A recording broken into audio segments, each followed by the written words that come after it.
अगर आप एक रॉयनेट कंपनी के एपीएस संचालक हैं तो ये वीडियो आपके लिए काफ़ी महत्वपूर्ण साबित होने वाली है, क्योंकि आज की इस वीडियो हम जो बात करने वाले हैं वो स्टैटिक क्यूआर कोड के रिगार्डिंग बात करने वाले हैं। जिन लोगों का पेमेंट गेटवे की सर्विस एक्टिवेट है और वो क्रेडिट कार्ड के माध्यम से पेमेंट को रिसीव करते हैं या फिर स्टैटिक क्यूआर कोड के माध्यम से कस्टमर से क्यूआर कोड को स्कैन कराकर पैसे को लेते हैं अपने वॉलेट में, तो उसके रिगार्डिंग आज की एक बहुत बड़ी अपडेट मैं आपके साथ शेयर करने वाला हूँ। कुछ चेंजेस हुए हैं जिसके बारे में आपको इन्फॉर्मेशन देनी है और इस अपडेट का आपको जानकारी होना काफ़ी आवश्यक है। तो आप स्क्रीन पर एक बार देख लीजिएगा, हमने यहाँ पर अपनी रॉयनेट सीएसपी आईडी को लॉगिन करके रखा हुआ है और सबसे पहले हम नजर डालते हैं बुलेटिन बोर्ड पर। जो लोग पेमेंट गेटवे की सर्विस का यूज करते हैं वो डेफिनेटली उन लोगों ने बुलेटिन बोर्ड को देख लिया होगा। एक बार मैं आपको अपनी तरफ से अपडेट दे देता हूं। यहाँ पे लिखा हुआ है स्टैटिक क्यूआर कोड के इंस्टेंट सेटलमेंट के प्राइस को थोड़ा सा चेंज कर दिया गया है। इससे पहले 1 रुपया, 2 रुपया, 3 रुपया आप पर लगता था इंस्टेंट पेमेंट आपके वॉलेट में क्रेडिट करने के लिए। अब यहाँ पे क्यूआर कोड का इंस्टेंट सेटलमेंट का जो चार्जेस हैं वो बढ़ गए हैं, बढ़कर आपके 6 रुपया हो चुके हैं। यानी कि इंस्टेंट सेटलमेंट अगर आप चाहते हैं किसी भी क्यूआर कोड के पेमेंट का,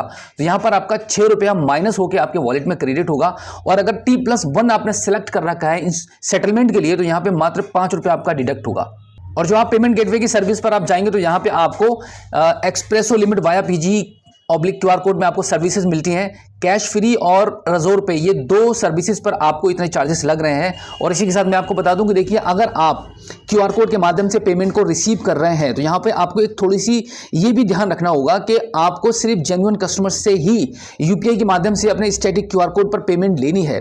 किसी भी फ्रॉड कस्टमर से या कोई ऐसा कस्टमर जिसको आप पहचानते नहीं है या वॉकिंग कस्टमर जो अननोन लग रहा है आपको और वो आपकी शॉप पर आया हुआ है और बोल रहा है कि भाई मुझे 40,000, 50,000, 10,000 जो भी अमाउंट वो आपको बोल रहा है और वो कह रहा है कि मुझे आप क्यूआर कोड के माध्यम से अपना क्यूआर कोड दे दीजिए, पेमेंट ले लीजिए और मुझे आप कैश प्रोवाइड करा दीजिए, तो यहाँ पे आपको थोड़ा सा सावधान होना पड़ेगा। चाहे तो आप कुछ चीज़ें कस्टमर से पूछ भी सकते हैं कि कौन हो और कहाँ से हो, जिससे कि आपको ये आइडिया लग जाए कि जो सामने वाला कस्टमर जो चलकर आपके पास आया है वो एक जेन्युइन कस्टमर है।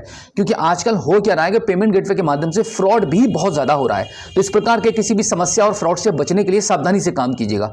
इसी के साथ मैं आपको अपडेट दे दूं कि अगर आप एक रॉयनेट के एपीएस संचालक हैं और आपका क्यूआर कोड एक्टिवेट नहीं है या फिर आपकी पेमेंट गेटवे की सर्विस अभी तक चालू नहीं है, इंडेमनिटी बॉन्ड को भी आपने कभी का फाइल कर दिया है, आपके 150 रुपए डिडक्ट हो चुके हैं, बट आपकी पेमेंट गेटवे की सर्विस अभी भी एक्टिवेट नहीं हुई है, तो मैं आपको बता दूं कि आपकी पेमेंट गेटवे की सर्विस को एक्टिवेट करने के लिए तुरंत आप अपने एएसएम को कांटेक्ट कीजिएगा। वहां से वो आपको कांटेक्ट करेंगे। हो सकता है कि फिजिकल वेरिफिकेशन भी आपका करना पड़े, उसके बाद आपके पेमेंट गेटवे की सर्विस एक्टिवेट करा दी जाएगी। और अगर आप अभी तक रॉयनेट के एपीएस संचालक नहीं बने, आप किसी भी कंपनी के एपीएस आईडी को चला रहे हैं और चाहते हैं कि आपको भी क्यूआर कोड की सर्विस मिल जाए, आपका भी पेमेंट गेटवे एक्टिवेट हो जाए, तो इसके लिए मैं आपको बता दूं हमारे स्क्रीन पर दिए गए कॉन्टैक्ट नंबर पर आप हमें कभी भी संपर्क कर सकते हैं। हम आपको ऑल ओवर यूपी में रॉयनेट की आईडी प्रोवाइड करा रहे हैं मात्र 499 रुपए में। इसमें आपको डॉक्यूमेंट्स देने पड़ते हैं, आपका Aadhaar card, PAN card, bank passbook, email ID और कॉन्टैक्ट नंबर। मात्र 5 मिनट के अंदर आपको हमारी तरफ से आईडी प्रोवाइड की जाएगी और जो सर्विसेज मैं आपको बता रहा हूं सभी सर्विसेज आपको इस 499 रुपए में दी जाएंगी, बशर्ते कि आप एक जेन्युइन एपीएस संचालक हैं। तो उम्मीद करता हूं कि आज की इस वीडियो में जो जानकारी मैंने आपको दी है, आई होप आपको काफी अच्छी लगी होगी। अगर आप पहली बार हमारे स्मार्ट शॉप यूट्यूब चैनल पर आए हैं और अभी तक आपने हमें सब्सक्राइब नहीं किया है तो प्लीज एक बार सब्सक्राइब जरूर कीजिएगा और बेल आइकन को प्रेस कीजिएगा। तो चलिए दोस्तों, मिलते हैं आपसे किसी और एक अगली वीडियो में एक नई जानकारी के साथ, एक नई अपडेट के साथ और एक नए जोश के साथ। तब तक के लिए जय हिंद।